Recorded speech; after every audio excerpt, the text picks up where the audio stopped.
எப்பொழுதும் சிரித்தபடி இருக்கும் அந்த பெண் இப்பொழுது உடைந்த கண்ணாடி போல இருந்தாள்.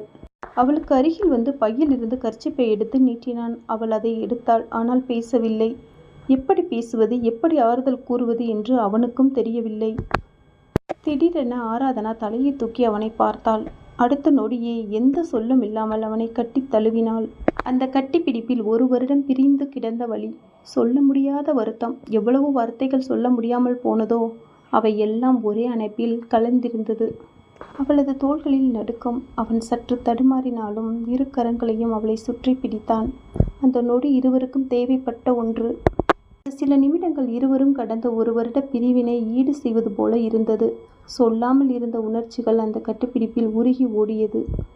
பிறகு அவள் ரெஸ்ட் ரூமுக்கு சென்று முகத்தை கழுவி வந்தாள். கண்ணீரின் சுவடு குறைந்திருந்தாலும் மனதில் இருந்த புண் குறையவில்லை.